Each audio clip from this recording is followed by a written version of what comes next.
नमस्कार दोस्तों, मैं हूं आपकी अपनी प्राची अधिकारी। मैं आज आपके सामने एक ऐसे विषय में बात करने आई हूं जो आपको सोचने पे मजबूर करेगा। आखिर राजनीति की भेंट ये नेता कितने हिंदुओं को चढ़ाएंगे और ये जिस झूठ में जीते हैं या इन्होंने असली में धर्म परिवर्तन कर लिया है।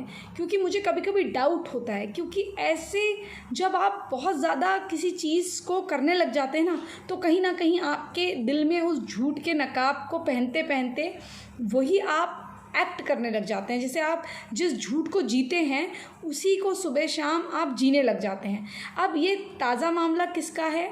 ये सीमा यादव हैं, कोई समाजवादी पार्टी की बागपत की इनका है। लेकिन इससे पहले मैं 1 मिनट आपका लूँगी, 1 मिनट या आधा मिनट। लालू प्रसाद की बेटी जो कि बिहार के पूर्व मुख्यमंत्री रह चुके हैं, जिसका अनपढ़ भाई भी डिप्टी मुख्यमंत्री रह चुका है और माँ भी वही, जैसे जायदाद मिलती है वैसे ही एक ज़मीन के बाद दूसरा पट्टा किसी और अपने परिवार में मिलता है, वैसे ही मुख्यमंत्री के बाद जब उनका चारा घोटाले में नाम आया तो उन्होंने अपनी पत्नी को बना दिया। तो रोहिणी यादव ने सबसे पहले अभी रोज़े रखे और ये उसके बारे में जो मौलवी थे वो कहने लगे कि वो ईमान की रोशनी में आ गई हैं रोहिणी यादव, उन्होंने ईमान को मान लिया है। वो बड़ी बड़ी बातें करने लगे ताकि उनकी बातें कर करके, वो लोग मौलवी क्यों करते हैं? क्योंकि उनको तो एक उदाहरण मिल गया, ताकि वो और लड़कियों को बताएं, देखिए पूर्व मुख्यमंत्री की बेटी ये रोज़ा रख रही हैं, वो रोज़ेदार हैं। आप जब वो ईमान को मान रही हैं तो आप भी मानिए। तो कितनी गरीब लड़कियाँ हैं जिनको ये लड़के फांस रहे होते हैं मुसलमान, तो वो ये सोच कर कि रोहिणी दीदी मेरी आदर्श हैं, तो वो वैसा करने लग जाती हैं और वो इनको आदर्श मान के उनके झांसे में आती है। इनको पता नहीं होता कि अनचाही में क्या गलत कर रहे हैं। इनका भाईचारा और ईमान कहाँ चले जाता है। कोरोना महामारी से तो लड़ रहे हैं, लेकिन यही ईमान इनका उसमें जग जाता जब 14-13 साल की लड़की का, दलित बच्ची का, यानी कि वाल्मीकि हिंदू लड़की का, क्योंकि मैं दलित कहना पसंद नहीं करती हूँ, वाल्मीकि हिंदू हैं तो हिंदू हैं, वो वाल्मीकि हिंदू लड़कियों का जब बलात्कार हो रहा था, उस बच्ची का 13-14 साल की बच्ची थी, 14 लोग बलात्कार कर रहे थे। तो उसने कहा भैया मुझे अल्लाह के नाम पे छोड़ दो। बोला अल्लाह के नाम पे क्यों छोड़ दूँ? अल्लाह के नाम पे तो तुझे पकड़ा है। और चलिए, आप बिहार को ही मान रहे हैं ना, आप देश को नहीं मान रहे। वैसे तो हर एक, जैसे बिहार के लिए मुझे दर्द हो रहा है, मुझे बांग्लादेश के हिंदुओं के लिए दर्द हो रहा है, किसी के साथ भी गलत होता है, ज्यूज़ के साथ गलत होता है तो मुझे दर्द होता है। मानवता जहाँ शर्मसार होती है वहाँ मुझे दर्द होता है। तो ऐसे ही अब ये बागपत का जो मामला आया है, बिहार के मामले में तो रोहिणी यादव कुछ नहीं बोलेंगी, क्योंकि भैया वहाँ ईमान की रोशनी उन्हें जगानी है। कौन सा भाईचारा करना है, किन भाइयों को उन्हें प्रसन्न करना है जो एक दिन उन्हें काट देंगे, उनके लोगों को काट पीट रहे हैं। वो सोचते हैं कि वो एक घर में, बड़े से आलीशान घर में रह के वो खुश रहेंगे, वो आबाद रहेंगे और यहाँ हिंदू कटते रहेंगे और ये इनको वोट देंगे। मतलब उनको 25%, 30% वोट की चिंता है, लेकिन जो हमारे हिंदू हैं उनकी चिंता नहीं है। उनके साथ उनको भाईचारा नहीं करना। मतलब अपने घर में तो आप भाईचारा मत करिए, बाहर वाले के साथ आप खूब भाईचारा करिए, जो आपको भाई भी नहीं मानते, जिसके लिए आप काफिर हैं, और जो मन ये कहते हैं कि इनके साथ हमारा रिश्ता उतना ही है जितना लैट्रिन के साथ रखना है। ये मौलवी खुलेआम कहते हैं कि इनके साथ अगर आपको, पहले तो रिश्ता रखिए मत काफिरों के साथ, अगर रखना है तो ये सोचिए कि जिस तरह से आपको पाखाना जाने ज़रूरी है, यानी कि टॉयलेट जाना ज़रूरी है, वैसे ही आप काफिरों के साथ अपनी बोलचाल रखिए, अपने दिल में वो रखिए। भाईचारा केवल ईमान वाले व्यक्ति के साथ, यानी मोमिन का मोमिन के साथ है, गैर मोमिन के साथ नहीं है। और अगर आप निकाह भी करते हैं तो ईमान में आना ज़रूरी है। मतलब आप किसी की बीवी बन जाए तो ईमान में आना ज़रूरी है। अब हम आते हैं सीमा यादव पे। सीमा यादव ने ना केवल रोज़ा रखा, ना केवल वो रोज़ेदार बनी, बल्कि उन्होंने नमाज भी नमाज फरमाई। तो आप ये सोचिए, जो औरत नमाज़ रख रही है, उसको नमाज़ पढ़नी आ रही है, जैसे नियत करती हूँ नमाज़ पढ़ती हूँ, खास वास्ते अल्लाह मेरी रूह को काफ़ी शरीफ नसीब करिए, इनकी नमाज़ पढ़ी जाती है, क्योंकि आपको शत्रुओं के बारे में पता होना चाहिए सारी चीज़ें। इस तरह से नमाज़ पढ़ते हैं ये, और ये कलमे पढ़ते हैं उसके बाद। तो सीमा यादव ने ये सब कुछ करा। अब सीमा यादव का इंटरव्यू चलता है तो क्या कहती है कि मैं पूरे बागपत में हिंदू मुस्लिम एकता के लिए जानी जाती हूँ। अब इस हिंदू मुस्लिम एकता में एक्चुअली क्या होता है, हिंदू का कोई रोल नहीं होता। ये हिंदू जो ये फर्जी हिंदू होता है, ये ज़रूर कहता है कि मैं हिंदू मुस्लिम एकता के लिए कर रहा हूँ, लेकिन इसमें हिंदुओं के लिए कुछ नहीं करा जाता। इसमें केवल इसका झुकाव 100% सिर्फ मुसलमानों के साथ होता है। यही सीमा यादव ने करा। उन्होंने कोई रोज़े में घंटियाँ तो बजाई नहीं, पूजा पाठ तो करा नहीं, उन्होंने रोज़ा रखा।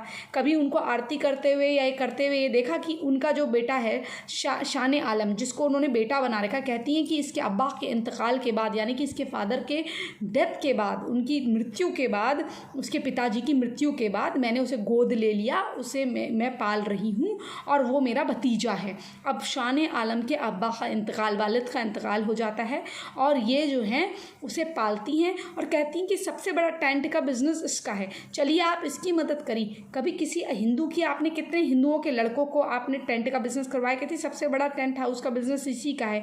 तो आप ये बताइए कितने हिंदुओं के टेंट हाउस बनवाए आपने, कितने हिंदुओं को आपने बिज़नेस करवाया। तो आप समझ लीजिए यहाँ पर नील बट्टा सन्नाटा हिंदुओं के लिए इनका भाईचारा है, केवल इनके लिए इनका भाईचारा है, दूसरी जमात के लिए, जिसके लिए रोज़े रखनी है। ये नवरात्र नहीं रखेंगी, ये पूजा पाठ नहीं करेंगी, अच्छी तरह से व्रत नहीं करेंगी, लेकिन ये बाकायदा नमाज़ पढ़ेंगी। लेकिन आंटी जी, नमाज जब आपने पढ़ी तो आपके हाथों में नेल पेंट नहीं होना चाहिए।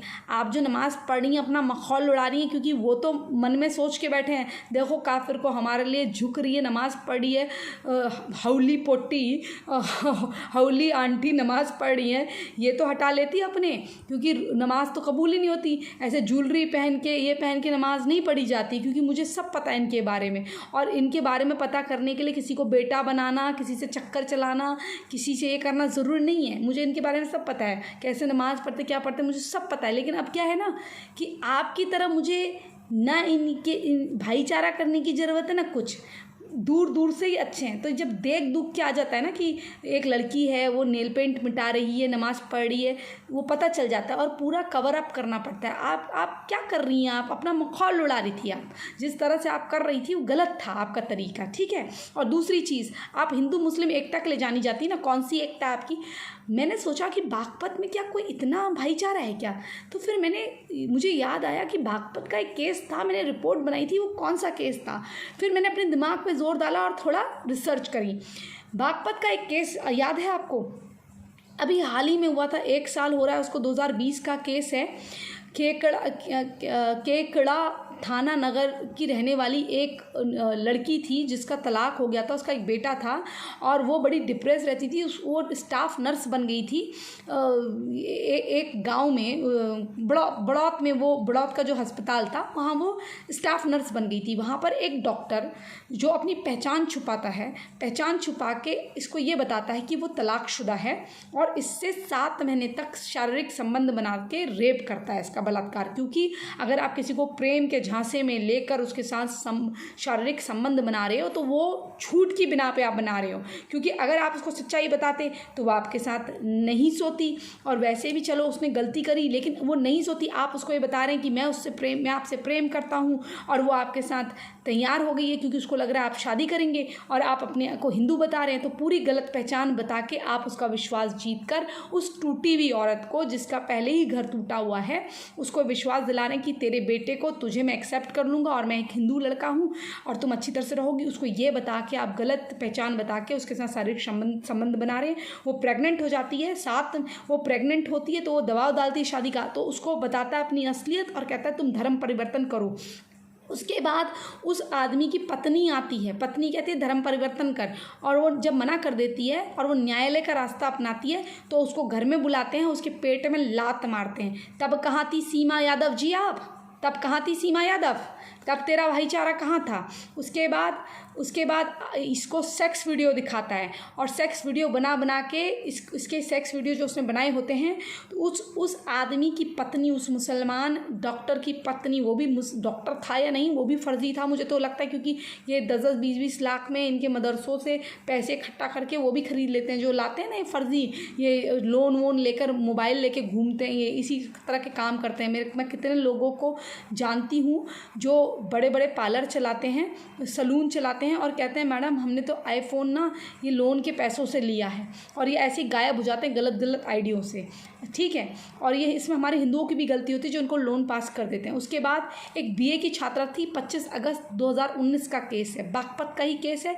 उस लड़की को प्रेम के झांसे में फंसा के, उसका बीए की स्टूडेंट थी यानी कि ग्रेजुएशन की छात्रा थी, स्नातक की छात्रा, उसका धर्म परिवर्तन कराया गया। 19 नवंबर 2020 का केस है, 14 जनवरी 2018 का, 14 जनवरी 2018 का, 19 नवंबर 2020 का। ऐसे कितने एग्जाम्पल हैं, 18 जून 2020 का, कितने एग्जाम्पल हैं। इस लड़की का तो जो नर्स थी, इसका तो अबॉर्शन भी करवाने को बोल रहे थे कि अगर तू नहीं करती तो अबॉर्शन करा, धर्म परिवर्तन कर। जब उसने मना कर दिया तो उसके पेट में लात मारी गई।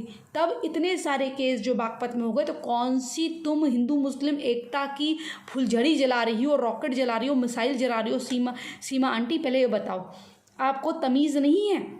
आप जैसे जो नेता हैं, अरे हमें बना लेती तुम बच्चा, किसी हिंदू लड़की को बना लेती तुम बच्चा। अरे मेरे तो फिर भी घर वाले हैं, मैं तो अच्छे खासे घर की हूँ।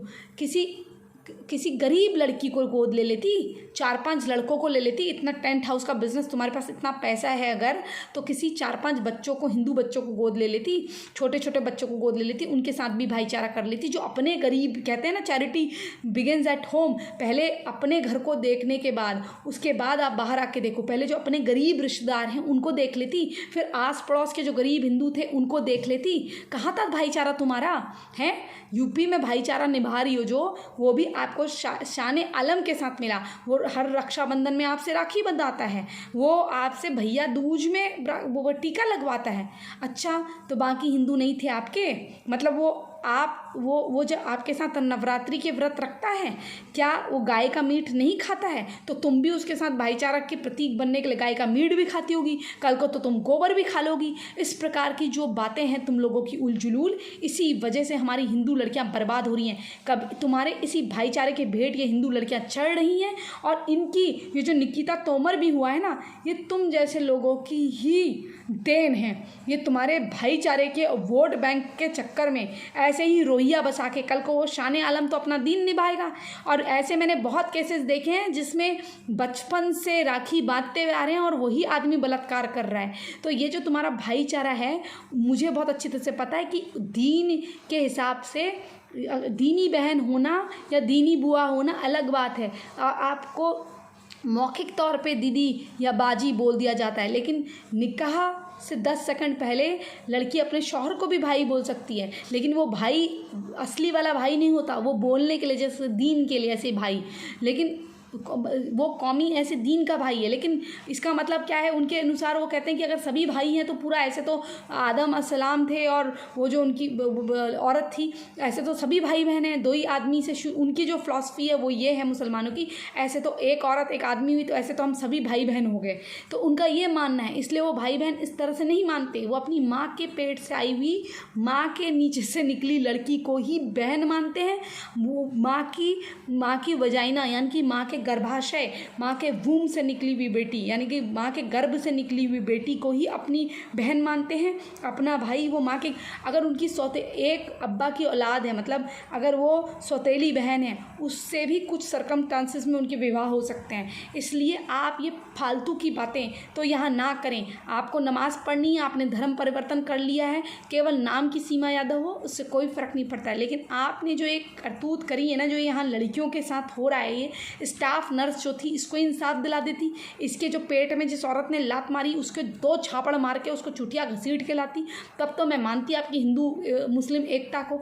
आपकी सिर्फ जो ये हिंदू मुस्लिम एकता है, जैसे मुसलमानों का भाईचारा केवल मुसलमानों के, मोमिनों के साथ होता है ना, जब एक तरफ ईमान वाला हो एक तरफ काफिर हो तो सारे भाईचारे निकल जाते हैं, काफिर की गर्दन कटती है अल्लाहू अकबर करके। तो ऐसे ही आप जैसे जो लोग हैं ना, इनकी वजह से हिंदू लड़कियों का साथ जो हो रहा है सत्यानाश, वो ऐसे ही हो रहा है। आप लोग इसके ज़िम्मेदार हैं। इसी संदेश के साथ कि आप जनता अपनी आंखें खोलिए और इस तरह से ये मत समझिए कि किस पार्टी को आप सपोर्ट करते हैं। ये देखिए कि ये जो झूठी भाईचारा है, ये भाईचारे की भेंट कितने हिंदू लड़के और कितनी लड़कियां चढ़ रहे हैं। इसका मतलब शान आलम कल को किसी हिंदू लड़के को अगर मारता है तो उसकी जो बुआ हैं उसको बचा लेंगी, क्योंकि उन्हें तो भैया भाईचारा करना है।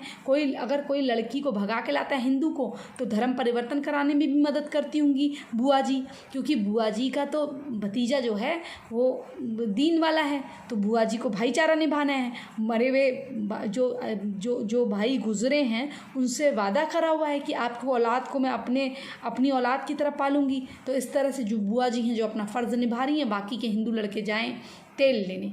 तो ये है, ऐसा समझे। ये था बागपत का केस कि ये इतनी चर्चा हमारी 3 नवरात्रियों की नहीं होती। जो 3 नवरात्रियाँ आती हैं 9 दिन की, वो 3 टाइप की नवरात्रियाँ जो आती हैं 9 दिन की, उनकी चर्चा नहीं होती। और कोई मुसलमान इस तरह से नहीं झुकता जिस तरह से हिंदू करते हैं। और अगर कोई मुसलमान ऐसा कर रहा है तो वो ज़्यादातर अलतकिया करता है, क्योंकि उसके वहाँ गुनाह है। सजदा केवल अल्लाह का होता, अल्लाह के सिवा किसी का नहीं होता उनके हिसाब से, ठीक है ना। हमारे वहाँ जैसे बड़े को भी प्रणाम कर देते हैं, झुक जाते हैं, उनके वहाँ नहीं होता। वो सूरज को भी नहीं करते हैं। जो सूर्य नमस्कार के लिए मना करते हैं वो कहते हैं कि हम सजदा नहीं करेंगे, जबकि हम कह रहे हैं तुम सजदा नहीं कर रहे हो, तुम तो एक आसन कर रहे हो, लेकिन वो बिल्कुल मना कर देते हैं उस चीज़ के लिए। अगर उनकी तरफ से आप देखो तो वो बिल्कुल सही है, लेकिन तुम हो, तुम झुक रहे हो, तुम पीछे से चाट रहे हो, वो नहीं चाट रहे तुम्हारे तलवे, वो बिल्कुल सही है इस हिसाब से। इसलिए बनना है मर्द बनो, नामर्द मत बनो। और बनना है तो भैया कट्टर पट्टर कुछ नहीं होता, बनना है तो बिल्कुल प्रैक्टिकल हिंदू बनो, प्रैक्टिकल हिंदू। हमारे भगवान हैं, हम मानते हैं, तुम्हें कोई हक नहीं उनके बारे में अनचढ़ बोलने का। ये वाले बिल्कुल मत सुनो। तुम्हें अगर कोई वेद के बारे में नहीं ज्ञान है तो तीसरा कोई अलग मज़हब का या रिलीजन का उसकी बुराई कर रहा है तो बिल्कुल मना कर दो। बोलो मुझे पता है नहीं पता है, लेकिन तुम मेरे विश्वास के बारे में कुछ भी राय नहीं दोगे। जैसे मैं तुम्हारे बारे में बकवास नहीं कर रहा हूँ, तुम भी बकवास मत करो। ये होता है। अब सीमा यादव जैसे लोगों का बहिष्कार करना सीखो, ये जो रोज़ा वोज़ा रखते हैं। अगर भैया तुम्हें प्रेम ही है किसी से, चलो मान लिया तुम्हें प्रेम है, तो इस दिखावे की, इस ढकोसले की क्या ज़रूरत है। ये कौन सा भाईचारा? भाईचारा तो तब है ना तुम अपना रखो मैं अपना करूँ, तब है भाईचारा। ये कौन सा है कि मैं उसको प्लीज़ करने के लिए उसको बिल्कुल झुक जाऊँ।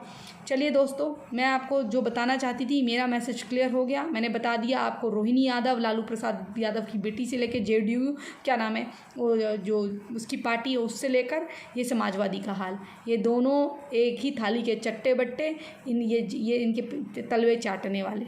हिंदुओं के लिए नहीं है ये, हिंदुओं के लिए नहीं है। हिंदुओं को खुद का स्टैंड खुद लेना होगा और हमको आपस में भाईचारा रखना होगा, आपस में यूनिटी रखनी होगी। इसी संदेश के साथ मैं आपके हाथ जोड़ते हुए कहती हूँ कि मेरे वीडियो को प्लीज़ शेयर कर दीजिएगा और चैनल को सब्सक्राइब कर दीजिएगा। और कोई बात अगर बुरी लगे तो अपनी दोस्त, अपनी बहन, अपनी बेटी समझ के माफ़ कर दीजिएगा। और क्योंकि मेरा दिल दुखाना अपने हिंदुओं का मकसद नहीं है। मैं आपकी दोस्त हूँ, आप मेरे परिवार जैसे हैं। और आपके सामने जो भी है मैं बोल देती हूँ, और जो मुझे लगता है सच, और जो मैं इन्वेस्टिगेट करती हूँ। और कभी कभी एक आध त्रुटियाँ हो जाती हैं क्योंकि जल्दी जल्दी बनाना होता है वीडियो, तो प्लीज़ उसके लिए क्षमा करिए। क्योंकि मैं जानती हूँ कहीं पर मैं हर जगह सही नहीं हो सकती, लेकिन ये जो चीज़ है इसे आप समझने की कोशिश करिएगा, मेन मुद्दे को समझने की कोशिश करिएगा। इसी संदेश के साथ जय जय हिंद, जय जय भारत, वंदे मातरम।